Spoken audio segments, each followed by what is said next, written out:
Hey everyone, today we are going to go over the patch notes for patch 13.4. This is going to be the second patch of the year, and let's take a look at the summary. I'm going to cover what's changing and how I think it's going to affect the game and the way everyone is going to play. First, we have buffs: Morgana, Vander, Scar, Garen, the Reunion trait, Sisters, Trade Sector, Rig Shop Plus, Blazing Soul, and multiple items, looking like the Radiance at that. Adjusting Powder, and then nerfing Experiment, Urgot, Twitch, Viktor, Lux, Fire Sale, and Welcome to the Playground. Lastly, for new and rework stuff, we have 9 new anomalies. And just taking a quick look at this, it looks like Watcher's getting a pretty solid buff. Twitch, of course, getting nerfed. He was very dominant last patch. Viktor, I don't know why it took 2 patches to nerf Viktor. They did an approach where they tried to buff all the other 6 costs first, but now they are finally hitting Viktor, and Lux is pretty much just completely dead. But let's go into the number changes first, because that's going to be the most important. It could just be very small, or it could be very big. That's what she said. So now onto the Lunar Festival. The Year of the Snake is upon us. So there's going to be some chibis, little legends, maybe a map, things like that that are going to be special to this year. And then there's also a graphics API update. To maintain the stability and performance of our games, we need to deprecate support for older hardware or software that isn't widely used by players anymore. And then stuff about Mac OS and OpenGL. But for most people, no action is going to be required unless that affects you. So next up, we have our system changes. PvE NPC drops double swords while forging vertical swords, not on our watch. Any NPC round after minions that drop 2 of the same component will also drop a Reforger. Oh, that's pretty cool. Very nice stuff. It's going to buff forcing comms a little bit, but I think that's fine. It's very frustrating when you get complete dog items because you got 2 of the same component. Augment tailoring. Augments that require a certain breakpoint of traits to appear will require more units in that trait to appear on 4-2. Okay, that's good too. Now if you have like 2 Bruiser for some reason, you're not going to get offered Bruiser stuff. That makes perfect sense. Wandering Trainer and Mbessa opening encounter. I hate this one so much. When Wandering Trainer effects, such as the Trainer Golem encounter or Wandering Trainer augments, grant 3 emblems. One will always be an origin, one will always be a class, and one will be a random origin or class. If the effect grants less than 3 emblems, they will remain random. So before it was full random, now it's going to pick from one set of traits and then a second set of traits that are divided by origin and class. In case you didn't know, stuff like Artillerist or like Sniper, that's going to be a class. Think of it like a role you would see in like a RPG game, for example. And then origin would be something like, oh, where they're from. So Experiment would be an origin, or Rebels would be an origin, things like that. Anomalies rolling, you can now never see the same anomaly multiple times too close together. Currently that's going to be 12. So if you see an anomaly that you don't want to take, you re-roll past it, you will not see it for the next 12 rolls. Very nice stuff. So it's like a middle ground between full repeating and not repeating at all. New anomalies: New Year, New Me, and new anomalies. Try them out. Brutal Claws. This champion gains 40% crit strike chance, and critical strikes bleed for 40% of their damage over 3 seconds. Cultivating Magic, gain 30 AP, gain 5 AP permanently for each 10,000 damage dealt. That's going to be really good on stuff like Heimerdinger. He really likes AP a ton. Most AP comps can use this though, but oftentimes AP units, they get AP from their traits such as Dominator or Sorcerer. That's why I think Heimerdinger is going to make the most use of this. And Brutal Claws, obviously going to be really good on stuff like Ambusher. Cybernetic Empowerment, gain 8% attack speed and 2% attack speed for each component held by your team. Backline carries that revolve around attacking a lot is going to really like this a ton, such as Twitch. Hive Mind, gain a copy of the first champion. This champion kills each player combat, gain 25% damage amp. So this is kind of like a in between of a gold anomaly and a damage amp anomaly. Normally I like getting around like 30 plus damage amp from the anomaly. So yeah, it's kind of like an in between. If you're going like fast 9, fast 10, maybe this could help you reach that a little quicker. Or if you are a positioning master and kind of kill people's rumbles very often, and then you get a rumble 2 for free, that could also work. Infectious Anomaly, gain 15% attack damage and AP. At the start of each round, grant a random ally this anomaly. If they already have it, instead grant them 2% AD and 2% AP. So this is like a team buff, but it kind of is good at buffing everyone. So if you have a comp that has like multiple carries, this could be pretty good to take. Power Up, gain 20% attack damage, gain 5 AD permanently for each 10,000 damage dealt. So it's going to be the same thing as Cultivating Magic, but for attack damage champions. So obviously like Twitch, Caitlyn, like the snipers are going to use it pretty well. Artillerists could probably use this too. Pit fighters, things like that. Pretty much if you would build Deathblade on someone, power-up's going to be good on them. I will also note that since it's based on damage dealt, you want to play it in a comp that kind of has long fights so that you have more time to deal damage. So if you have a strong front line, this could also be really good for them because whoever you put this on will be able to damage for a very long time. So if you run like 6 Watcher and like a sniper in the back, like that sniper is going to have a lot of time to stack up. Titans of Teamwork gain 1% durability for each star level on your board. 3-star champions count as 4 stars. So this is like a tank version of one of the damage amp ones that we have. I think it's called Power of Friendship. Vampiric Affinity gain 20% Omnivamp, increases to 40% while below 75% health. That's actually pretty good. I mean, going to be great on melee carries, obviously, if you don't have lifesteal yet. So you could do like triple damage on someone where you would typically build like a Bloodthirster or Hand of Justice, and this time you just get an extra damage item instead. Voracious Appetite, this champion gains 300 health and 15% damage amp.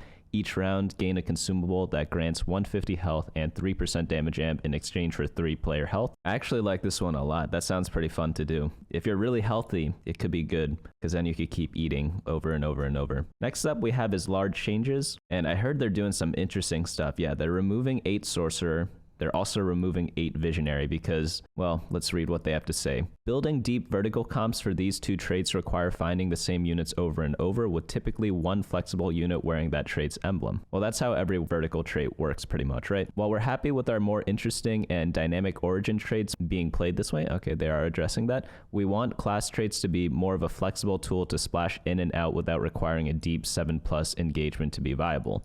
Additionally, the rigidity of these vertical classes make them prone to threshold balance situations, much like Sorcerer was for this set.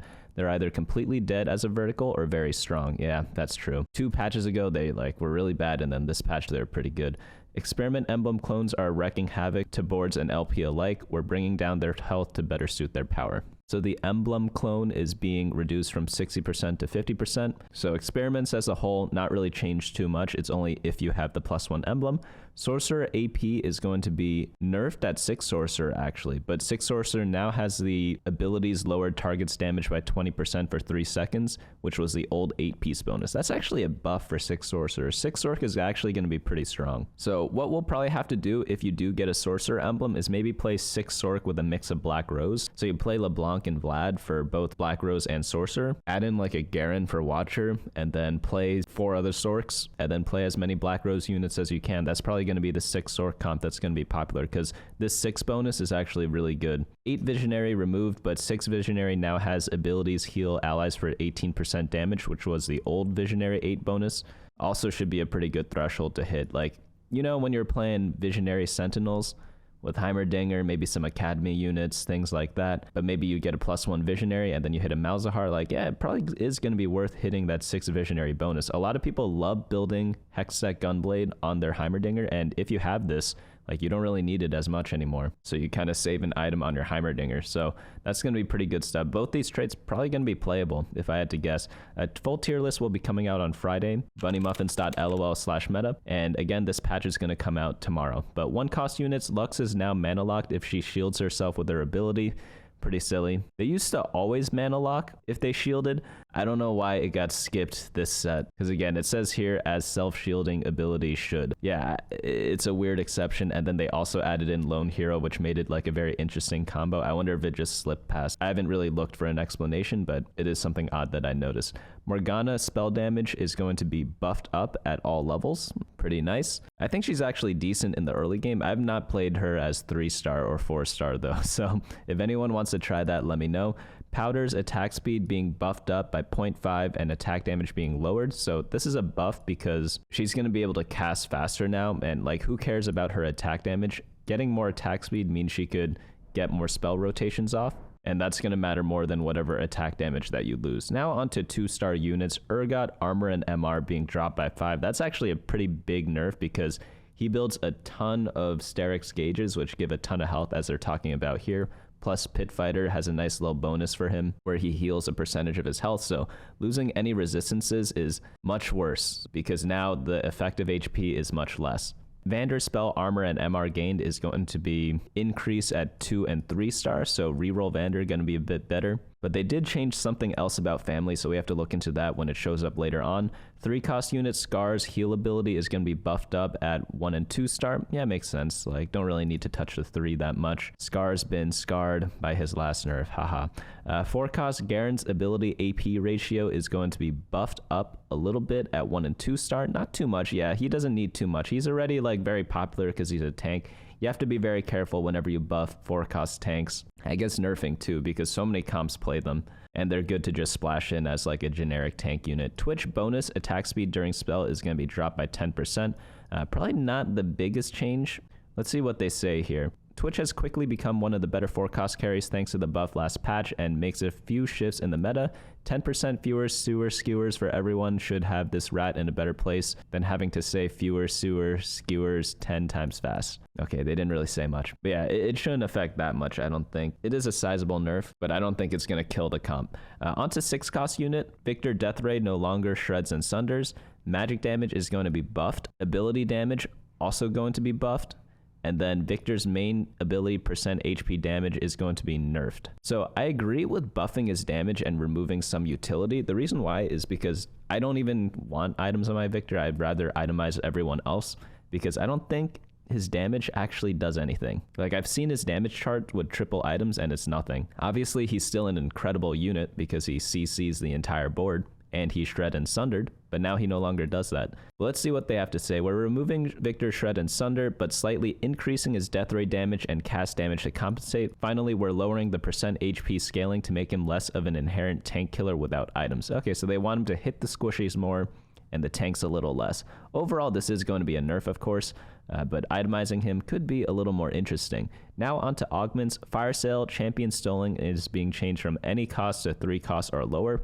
Pretty big nerf there. People would love using Fire Sale and then like hyper leveling to get better shop odds, and yeah, you could get a lot of cool stuff from that, but now they're nerfing that. Pretty sizable nerf in my opinion. Glass Cannon 1 removed from stage 2-1 makes sense. Rig Shop rerolls granted 5 to 9. Wow, that's going to be huge. 3 cost reroll. If it's good, Rig Shop is good. It's hard to tell, right? I think last patch 3 cost reroll wasn't really that great. And while they did buff Scar, like, yeah, Scar Kog'Maw, we haven't seen it in a bit. It's because Nocturne's kind of stealing the show. Spirit Link 1 health regen being buffed by 1 second, pretty big. Survivor gold granted 70 to 88 gold. This is the one where after 3 players are eliminated, gain 70 gold, but it's going to be 88 now.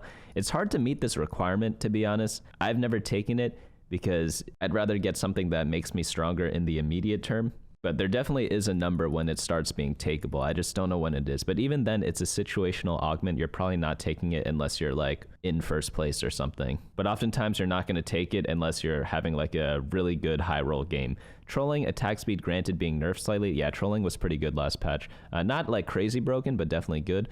Young, Wild, and Free removed from 3-2. Gold is being changed from 2 to 5. What? Okay, so you could only get this on stage 2-1 now? This is a garbage augment in my opinion then. It was averaging like a 5.0 when they had data on augments before on stage 2-1. And yeah, changing from 2 gold to 5 gold, I don't know if that's enough to make it like good, you know? It might be like slightly below average now, not like completely trash on 2-1. It was averaging like a 3.0 on 3-2, somewhere around there. So it definitely was OP on 3-2, and yeah, probably should remove it. Forbidden Magic takedowns per stack 3 to 2, attack damage per stack 1.5% to 2%. Forward Thinking gold reward drastically sped up, turns required is being changed from 6 to 5, gold granted 80 to 70. This is the one where you have to give up all your gold and then you get a bunch later, plus whatever you put in before. I've never actually taken this because I think it's like way too risky. You only want to take it if you have like very little gold, because then you don't miss out on any interest. Glass Cannon 2 removed on 2-1. Gloves Off Vander splash damage buffed up. Oh, Vander got buffed twice. Maybe like Gloves Off is pretty good. I already thought it was like okay, decent, but probably going to be good in this patch. Rocket Collection, rockets required 75 to 65. This makes me think of Rocket from Marvel Rivals, not going to lie.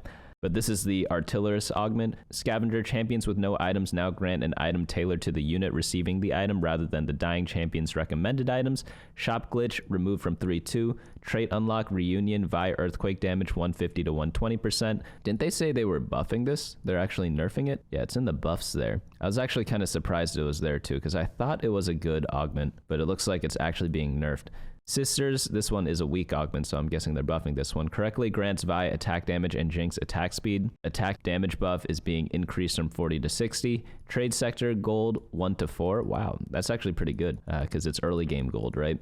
I know the Young, Wild, and Free is also early game gold, which makes it more impactful, even though the number doesn't seem that big. But trade sector I thought was already pretty solid. Solid as in like below average, but if you're doing a reroll comp, you might as well take it. There are better augments out there, so maybe this one puts it up to par. Too much value removed from 3-2. Welcome to the playground. Time required to live 17 to 15 seconds. Birthday present grants 2 gold on level up. Blazing Soul 2 AP granted 35 to 45. Attack speed 30 to 35. Coronation, attack damage 30 to 25, attack speed 30 to 25, and ability power 40 to 35. This augment was so OP. This is like the definition of power creep. If you need to show anyone like what inflation's like, before a prismatic augment would be just getting a tactician's crown and nothing else, and now it gives tactician crown and a half item pretty much, or like a 0.75 item, maybe even a full item, some may argue. So they had to nerf it. It was very good. I still think it's very good even with this nerf. Pandora's items 3 removed from 4-2. Prismatic Pipeline, Prismatic Orbs no longer grant bonus loot. That's a very big nerf. They've nerfed this twice now, I think, and it was so OP the first time, and then it was still good the second time, and then now I think it should be fine, right? It might even be weak. I don't even know. So right now you would only get like the bonus Prismatic Orb on the next neutral round. Quality over quantity, bonus HP 12 to 7%. I guess it's good if you're like lose streaking anyways, or you don't need the loot, or if it's on Scuttle Puddle or something like that. Shopping Spree rerolls is going to be changed from level to level +1. That's going to be really good. This used to be a very good augment, but then they changed it a little bit, I believe. And then people kind of stopped playing it because I think it gave you like a lot of gold. Maybe like if they increase the gold you gain at the start, because it gives you 4 gold when you take this, it'd be better to buff it that way. I'm not really too sure. Sponging, max units to get items 5 to 6. Tactician's Kitchen, Tactician's Shield granted after 3 players combat. So that's going to be a nerf because it gave you the shield and a random emblem at the very start. But this was a completely bonkers augment. Like again, you look at like power creep in TFT. Before you would only get the Tactician Shield. Now you get the Tactician Shield and a random emblem. Like holy cow, right? But they are nerfing it, so that's good. Still going to be pretty good, I think, especially if you are a beginner. I think anything that gives you a random emblem as a beginner is a really good augment because it gives you a lot of direction. So you could just take that augment, such as like branching out on stage 2-1, and then just hard force a comp and don't get confused. Because I think a lot of players trick themselves out by trying to go in too many directions. Tomb Raider 2 grants 1 item anvil on selection. Tomb Raider, I believe, gives items after people die. Like you get to select one of their items that they completed before, but now you get an item right away. So I always said that this was a bit greedy of an augment, but I think it actually might be takeable now in good situations. If you're in like first place and you see this, yeah, I don't see why you wouldn't take it unless you get something that's like really good for your comp, because you get power right away. Most prismatic augments give like 2.5 items worth of value, sometimes 3, depends which set we're talking about. So now that you get like 30 to 50% of the value right away, it's not as bad, right? Think of it as like golden egg, except you have to rely on other people to die. Radiant items, Earth's Staff is going to be buffed a little bit. Luminous Deathblade going to be buffed by quite a bit for the damage amp. Zenith Edge, that's Infinity Edge, getting more AD. Glamorous Gauntlet, that's Jeweled Gauntlet. 15 AP, that's pretty sizable, because it works really well with the critical strike effect, so that's going to be pretty good. Rabadon's Ascended Death Cap 70 to 80, Runon's Tempest AD 35 to 50. If we go to teamfight.lol, go to items and then sort by Radiant, we'll see that you can see the average placement of every single prismatic item, and yeah, like pretty much some of the bottom ones, they buff those up, like Zenith Edge, Luminous, Earth Angel, Glamorous Gauntlet. They mainly just data check for these types of changes, but that's a pretty sizable buff though for the Glamorous, but it is the one doing the worst, so you have to keep that in mind too. By the way, when you are looking at the average placement, make sure you look at like the average placement of the entire data set, because items tend to have lower average placement than other things. The reason why is because players who win games or place higher typically have more items, so it kind of skews the data a little bit. Anomalies, Arcana Overwhelming, MR granted 80 to 100, Defense Expert 75 to 90%, Repulsor Knockback is going to be 3. I've never taken Repulsor. It seems very interesting to take. I just don't know the use case of it, because it's good if like someone gets on your backline, but you don't want anyone on your back line to begin with, right? And who's to say they can't make it back there? I guess an interesting thing to do might be even to put it on a frontliner. Who knows? Like, I've never used this. I find that just getting generic damage on my back line is going to be a bit better. Titanic Strike's AD damage is going to be buffed up by 10%. Touch of Frost debuff duration is 4 to 8 seconds. This was already very good on Malzahar, but I think they're trying to make it usable on other units. Wolf Familiar's percent AD 65 to 75. Small changes, small like little snack. What you really are, double up damage requirement 35 to 20. Welcome to the Playground can no longer rarely give family members with emblems. Traits, family, getting a family emblem on Warwick, Jinx, Vi, and Violet, Vander, and Powder will cause something special to happen. Never turn your back on family. They said there was an Easter egg before, but then they forgot to add it, so that's why they're adding it now. Champions, Leona, ability durability, 50-50-50 to 50-50-55. Not going to change anything. Laura's ability shield is going to be buffed up at 3-star.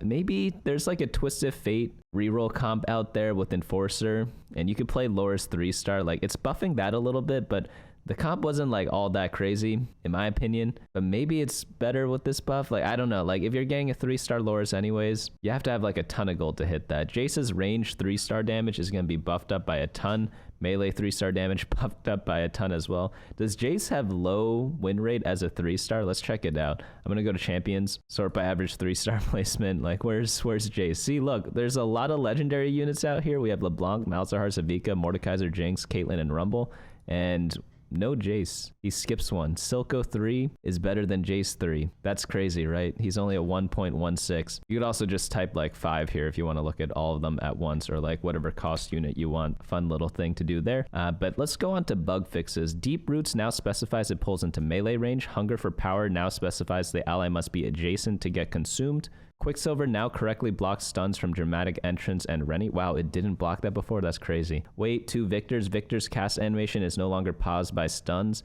2 opposing Victors will cast at the same time now. Wow, wait. Didn't they give a reason before about why it was like working as intended or something like that? Or am I making this up? Like, I swear I saw some video where they're saying like, oh, it's intended that they cast at different times. Like, having them happen at the same time makes perfect sense to me. Maybe they had like a time priority before where like one would have to resolve before the other. I don't know. Caitlyn's headshot can no longer fizzle. Jace's Hextech crystals now correctly attached to units, so units cannot walk out of the explosion. Quick Striker Crest and Quick Striker Crown are now mutually exclusive. Yeah, pretty much if you get a crest, you can never get the crown, and vice versa for like all augments. It's to avoid situations where like people get like too many of the same emblems. So now instead of complaining that someone hit Rebel Crest and Rebel Crown, you complain that they ripped it off tower defense or branching out and then they got the crown later on. That's what you should cry about now when you type up complaints. Morgana's Shield Reeve no longer stacks on units affected with multiple stacks of her damage over time. In case you did not know, Morgana did reduce people's shielding.